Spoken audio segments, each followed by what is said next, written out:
మీ పిల్లల భవిష్యత్తు కోసం హైదరాబాద్ లో the best school future spark international school. నమస్కారం అండి, డాక్టర్ శ్రీ ఆచార్య అనంతకృష్ణ స్వామి గారు. నమస్కారం.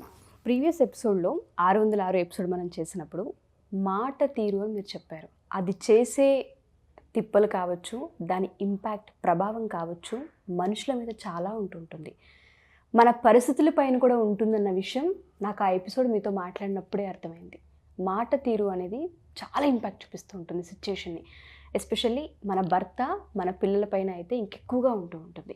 607వ ఎపిసోడ్ విషయానికి వస్తే ఎస్పెషల్లీ ఆడవాళ్ళు ఇంకా నేర్చుకోవాల్సింది, తెలుసుకోవాల్సింది ఏంటి అంటారు? ఈ సబ్జెక్టు లోతుగా వెళ్తే తప్ప ఏ విషయాన్ని అర్థం చేసుకోలేనంతగా అయిపోయింది మాకు.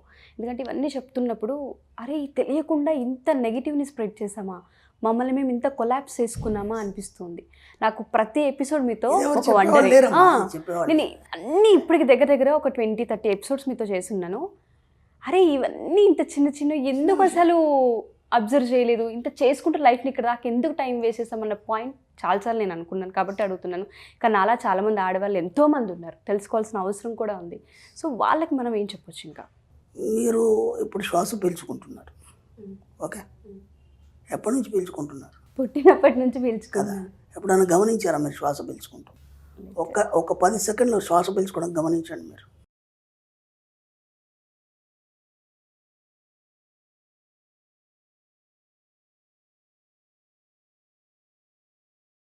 గుడ్. శ్వాస పీల్చుకోవడం ఇప్పటిదాకా మీరు పీల్చుకొని వదిలేరు, మీకు తెలియలేదు.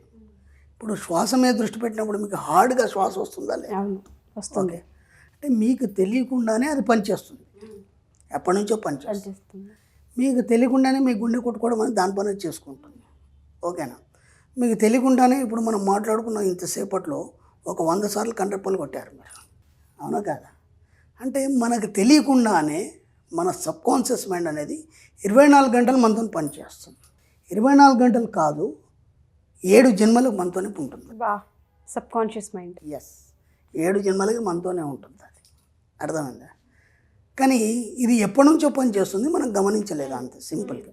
అర్థమైంది? ఇది ఎప్పటి నుంచో పనిచేస్తుంది, మనం గమనించలేదు. అంటే సబ్జెక్ట్ ఎప్పటి నుంచి ఉంది, ఎప్పటి నుంచో ఉంది, కానీ దీన్ని మనం గమనించలేదు, అంతే. గుండె ఎప్పటి నుంచో కొట్టుకుంటుంది మనం పుట్టినప్పటి నుంచి, శ్వాస ఎప్పటి నుంచో పీల్చుకుంటున్నాం మనం పుట్టినప్పటి నుంచి, దాన్ని గమనించలేదు. గమనించినప్పుడు కదా దాని వాల్యూ తెలుస్తుంది. కాబట్టి దాన్ని బయట పెట్టడానికి మనం వచ్చాము. ఇప్పుడు ఈ సబ్జెక్ట్ అనేది ఉన్నది, ఇది ఇలా ఉంటుంది అనేది మనం బయట పెట్టినప్పుడు కదా మనకు ఆశ్చర్యం అనిపిస్తుంది. ఇప్పుడు మనం స్టార్టింగ్ వీడియోలు చేసినప్పుడు ఇదేంద్ర అంత ఇంతకు చెప్తున్నాడు అనంతకృష్ణ స్వామి, కానీ ఇవి మామూలుగా మనం జీవితంలో జరిగేవే కదా, చూస్తూ ఉంటాం కదా, జరిగేదే కదా అనిపిస్తుంది. కానీ ఇక్కడ మనం ఏం చేస్తున్నామంటే డబ్బు సంపాదించడం చాలా సులువు అన్నాం మనం, అర్థమైందా? ఎలా సులువు? డబ్బు సంపాదించడం అంత ఈజీ ఎట్లా? నేను కష్టపడితే కానీ డబ్బు రాదు కదా అని ఒక అభిప్రాయం అందరికీ. చాలామంది విమర్శించాను నన్ను స్టార్టింగ్లో, భలే చెప్తాడు, నేను కొత్త సబ్జెక్ట్ ఏదో విశ్వమని తీసుకొచ్చాడు, కొత్త దేవుణ్ణి తీసుకొచ్చాడు అని చెప్పేసి చాలామంది విమర్శించారు. 100 వీడియోల వరకు అదే జరిగింది. 100 వీడియోల తర్వాత ఏమైందంటే మెల్లిగా సబ్జెక్ట్ నాకలింపు చేసుకోవడం మొదలైంది. ఒక 150-200 వీడియోల వరకు అంటే అప్పుడు వాళ్ళు అనుకున్న చిన్న పనులు అవ్వడం జరిగింది, ఓకే?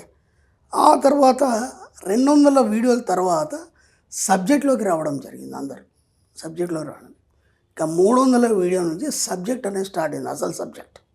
అంటే సబ్జెక్ట్ డెప్త్ ఏంది, సబ్జెక్ట్లో ఏమేమి జరుగుతుంది, ఏమేమి జరిగినప్పుడు కారణం మీరు ఎలా అవుతారు అనేది మనం 300 వీడియోల నుంచి కంటిన్యూ చేస్తాం. ఆ తర్వాత ఇంకా డెప్త్గా సబ్జెక్ట్ని చెప్తూ వస్తాం. ఇది అంతే ఎందుకు చెప్తున్నానంటే ఇది ఎప్పటి నుంచో ఉంది, కానీ మనం గమనించలేదు, అంతే. ఇది 24 గంటలు 24/7 నీ యొక్క 7 జన్మలకి ఇది పనిచేస్తూనే ఉంటుంది. 7 జన్మలకి ఎలా పనిచేస్తుంది? ఇప్పుడు ఈరోజు మనం డబ్బు కోసము ఆర్థికంగానే ఏదో బాధపడుతున్నాం. మన సబ్జెక్టు డబ్బే కాబట్టి డబ్బు గురించే మాట్లాడుతాం. ఇంకా వేరే సంసార విషయాలు కావచ్చు, సామాజిక విషయాలు మనకు సంబంధం లేదు. ఎందుకంటే మన సబ్జెక్ట్ ఓన్లీ డబ్బు, సంపద, ఐశ్వర్యం, దీని గురించే మాట్లాడు. ఇప్పుడు ఈ జన్మలో మీకు ఇంత ఆర్థిక దుస్థితి ఎందుకు వచ్చింది, మీరు అప్పుల పాలు ఎందుకైనారు, లేదా ఎప్పుడు చేయి కింద చాపే విధంగా ఎందుకుంటున్నారు? కారణం ఏంది? గత జన్మలో మీరు ఎప్పుడు డబ్బు కోరుకోలేదు, డబ్బుని ఈసడించుకున్నారు. అర్థమైందా? డబ్బుని ఈసడించుకోవడం, డబ్బున్నవాడు పెద్దవాడు మామూలుగా నిజాయితీగా సంపాదించాడా, ధర్మంగా సంపాదించాడా, ఏదో చేస్తే కానీ అంత సంపాదించలేడని ఒక అపోహ ఏం చేసిందంటే డబ్బు నీ దగ్గరికి రాకుండా చేసింది. ఇప్పుడు కూడా మనం చాలామంది చాలా రకాలు మనం మాట్లాడతాం. అవును. డబ్బు లేకుండా బతకలేమా, డబ్బు ఉన్నోడికి అహంకారం బాగుంటుంది, వాడు ఊరికే సంపాదించిండా, ఏదో చేస్తే కానీ అన్ని కోట్లు సంపాదించలేడు, నేను ఇంత కష్టపడుతున్నా, 1000 రూపాయలు సంపాదించడం నాకు కష్టంగా ఉంది, కోట్ల రూపాయలు ఎట్లా సంపాదించేస్తాడు. ఇవన్నీ మనం మాట్లాడతాం. అంటే ఇవన్నీ కూడా డబ్బుకి వ్యతిరేకంగా మాట్లాడే పదాలు అనమాట. ఒకటి డబ్బు అంటే ఈసడింపు, డబ్బుదేముందిరా, డబ్బు అది పెద్ద సమస్యనా, డబ్బు లేకుండా బతకలేమా, ఇట్లాంటి మాటలు ఉంటాయి కదా. అప్పుడు డబ్బు నీ దగ్గరికి రాదు. అంటే నీకు అదంటే ఇష్టం లేదు కదా, డబ్బు ఉన్నోడంటే కూడా నీకు ఇష్టం లేదు కదా, వాడిని కూడా తిట్టావు కదా, డబ్బుని నువ్వు ప్రేమించలేదు కదా, డబ్బుని ఈసడించుకున్నావు కదా, డబ్బుతోనే సుఖం ఉంటుంది, డబ్బుతో లేని సుఖాలు బోలెడు ఉన్నాయి, ఇట్లాంటి పిచ్చి పిచ్చి మనం మాట్లాడతాం కదా. మన సబ్జెక్ట్లో మనం నీరు పళ్ళ మెరుగు, నీరు ఎటు పోతే అటు వెళ్ళిపోవాలి. ఎప్పుడు కూడా డబ్బుకి కానీ జీవితానికి కానీ వ్యతిరేకంగా పోవద్దు, వ్యతిరేక దిశలో పోవద్దు. అప్పుడేమవుతుంది, లైఫ్ స్టక్ అయిపోతుంది, ఆగిపోతుంటుంది. ఇక మళ్ళీ మనకి దారి కూడా కనిపించింది. ఎందుకంటే ఒకప్పుడు నేను అనుభవించాను, ఈ సబ్జెక్ట్లోకి వచ్చినాక తెలిసింది నేను ఎన్ని పొరపాట్లు చేశాను, డబ్బు గురించి ఎన్నిసార్లు అలా వ్యతిరేకంగా మాట్లాడాను. ఫ్రెండ్ సర్కిల్లో మనం అంటాం కదా, డబ్బుదేమో కుక్కను కొడితే వస్తుంది, కుక్కను కొడితే నిజంగా డబ్బు వస్తుందా, వస్తుంది, కుక్కను కొడితే కూడా వస్తుంది. ఎలా వస్తుంది అని చెప్తాను. అనుకోకుండా రాత్రిలో ఒక వ్యక్తి డ్యూటీ నుంచి అలా వెళ్ళిపోతుంటే అటు నుంచి ఒక దొంగ వెళ్తున్నాడు, ఆ డబ్బు ముట్టేసుకొని వెళ్ళిపోతున్నాడు, అప్పుడే దొంగతనం చేసి వెళ్ళిపోతున్నాడు. అనుకోకుండా ఏమైంది, ఆ వ్యక్తి అంత దూరం ఉన్నాడు, ఇక్కడ ఈ వ్యక్తి వస్తున్నాడు, అటు నుంచి ఒక కుక్క వచ్చింది, వీడిని చూసి వీడి పైకి వచ్చింది, అంటే రాయి తీసుకొని కొట్టింది. అలా దొంగ వైపు పరిగెత్తింది, కుక్క వస్తుంది కదా అని ఆ మూట పడేసి వెళ్ళిపోయింది. దొంగతో పాటు కుక్క పరిగెత్తింది, మూట విడికి దొరికిపోయింది. కుక్కను కొడితే డబ్బు వచ్చిందా లేదా, డబ్బు ఎలాగైనా రావచ్చు, ఇలా రావాలని రూల్ ఏం లేదు డబ్బు రావడానికి. అర్థమైంది. ఎప్పుడు వస్తుంది, నువ్వు నిరంతరం దానికి సంబంధించిన ఆలోచనలు కలిగి ఉండడం, లేదా దాని పట్ల పాజిటివ్ ఆలోచనలు కలిగి ఉండడం, నిరంతరం ఆలోచనలు కలిగి ఉండడం కానీ డబ్బును నువ్వు ఆకర్షిస్తావు. అది ఎలా వస్తే నీకేంది. ఇంకో చిన్న ఎగ్జాంపుల్ చెప్తాను మీకు. ఆ చెట్లకు డబ్బులు రాలుతాయా, మనం మాట్లాడతాం కదా, మనం ఇవన్నీ ఇంతకుముందు సబ్జెక్టులు రాకుండా బోలెడు మాటలు పనికిరాని మాటలన్నీ. ఒకసారి ఏమైందంటే శ్రీశైలం అడవుల్లో ఆ శివభక్తి దీక్ష వాళ్ళు అందరు వెళ్తుంటారు, అడవిలో నడుచుకుంటాం, అడవిలోనే వెళ్తారు వాళ్ళు. అడవిలో వెళ్తున్నప్పుడు కొన్ని క్రూర మృగాలు కూడా వస్తాయి. ఓకేనా. సరే ఏమైంది, అనుకోకుండా రాత్రి కాబట్టి చెట్ల మీద పడుకున్నారు. ఆ శివదీక్ష ఎవరైతే ఉంటారో 10 మంది గ్రూప్కి వెళ్తారు, అక్కడక్కడ చెట్ల మీద ఎక్కి పడుకున్నారు. అందరూ డబ్బు మూట చెట్టు మీద పెట్టుకొని పడుకున్నారు, ఒకతని దగ్గర పెట్టుకోవడం. తెల్లారిపోయింది, హడావుడిలో అందరూ వెళ్ళిపోతుంటే ఆ మూట అక్కడే మర్చిపోయారు చెట్టు మీద. ఓకేనా. అనుకోకుండా ఒక రైతు లేదంటే అక్కడ తిరిగే ఒక ట్రైబల్ ఎవరైతే ఉన్నారో అలా వస్తూ ఎండ బాగుంది కదా సేద తీరుదాము ఏదో తిందామని చెప్పి ఆ చెట్టు కింద కూర్చొని మూటిపుతున్నాడు. మూటిపు తింటుంటే పెద్ద గాలి వచ్చింది, ఆ మూట వీడి మీద పడ్డది. చెట్లకు డబ్బులు కాసినాయా లేదా, కాసినట్టే వచ్చారు. అంటే డబ్బు ఎలా వస్తుంది, ఏ రకంగా వస్తుంది, అది మనకు నిజంగా జరిగింది, మనకు పేపర్లో కూడా వచ్చారు అప్పట్లో. అర్థమైందా. ఏ రకంగా వస్తుంది, ఎలా వస్తుంది నీకు సంబంధం లేదు. డబ్బును అఫర్మేషన్ చేసినావా ఎలాగైనా దొరకవచ్చు, ఎలాగైనా రావచ్చు. అర్థమైందా. కాబట్టి నిరంతరం డబ్బు పట్ల పాజిటివ్ ఆలోచనలు కలిగి ఉండండి. ఎప్పుడు డబ్బుకు వ్యతిరేకమైన మాటలు మీరు మాట్లాడకండి. మాట్లాడారంటే డబ్బు మీ దగ్గరికి రాదు. వీలైతే డబ్బు గురించి గొప్పగా చెప్పండి, నేను డబ్బుని నిరంతరం ప్రేమిస్తాను, డబ్బు అంటే నాకు చాలా ఇష్టం, నేనంటే డబ్బుకి చాలా ఇష్టం, మేమిద్దరం మంచి స్నేహితులం, ఎప్పుడు కలిసే ఉంటాం. ఇట్లాంటి మాటలు మాట్లాడితే తప్పే ఉంది. ఎంత బాగున్నాయి వినడానికి.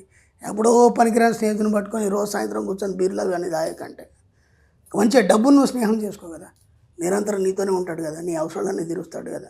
ఈ 4 మాటలు చెప్పడానికి ఏమొచ్చింది మనకి. అర్థమైందమ్మా. కాబట్టి మీరు కూడా ఆడవాళ్ళు కూడా నిరంతరం డబ్బును ప్రేమించండి. ఒకసారి ఒక డబ్బు ఏదైనా చేయకొచ్చింది, మీ ఆయన ఇచ్చాడు, షాలరీ ఇచ్చాడు, ఏదైనా చేశాడు, ఎమ్మటే దాన్ని తీసుకొని థ్యాంక్ యూ అని ఓ పప్పు తీసుకోండి. పప్పు తీసుకొని దాన్ని ఒకసారి సుతారంగా ఇలా నిమ్మరండి. పసిపప్పుని మీరు ఎట్లా దగ్గర తీసుకొని ఆప్యాయంగా తీసుకుంటారు, డబ్బును కూడా అలాగే చేయండి. మెల్లిగా మీ లోపల ఉన్న నెగిటివ్ క్లియర్ అయిపోతుంది. నెగిటివ్ క్లియర్ అయిపోయి పాజిటివ్ స్టార్ట్ అవుతుంది. ఆ పాజిటివ్ స్టార్ట్ అయిన నుంచి మీ దగ్గరికి పుష్కలంగా డబ్బు రావడం మొదలవుతుంది.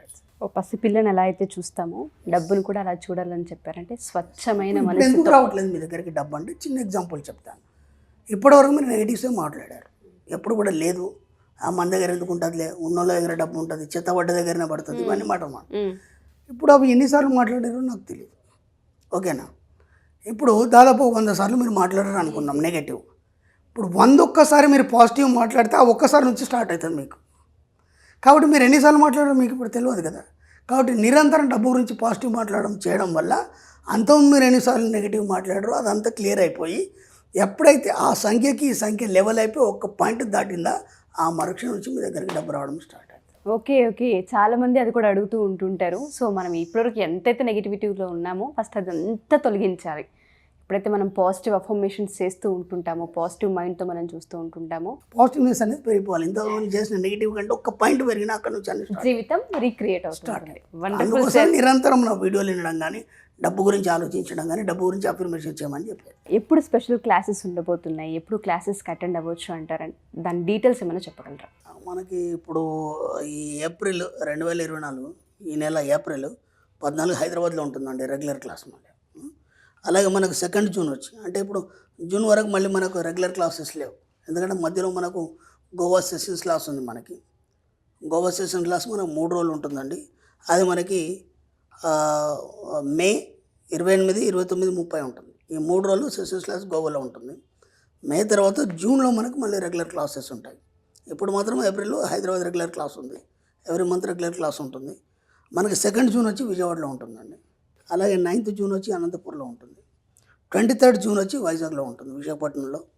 30th జూన్ వచ్చి తిరుపతిలో ఉంటుంది. 7th జూలై మళ్ళీ రాజమండ్రిలో ఉంటుంది. ఈ విధంగా ఈ షెడ్యూల్లో తొందరగా మీరు ఎన్రోల్ చేసుకోండి. ఎందుకంటే సమ్మర్ కాబట్టి చాలా హెవీ రష్గా ఉంది. తొందరగా మీరు ఎన్రోల్ చేసుకుంటే ముందు సీట్లో కూర్చోవచ్చు. Thank you sir, thank you so much. Thank you.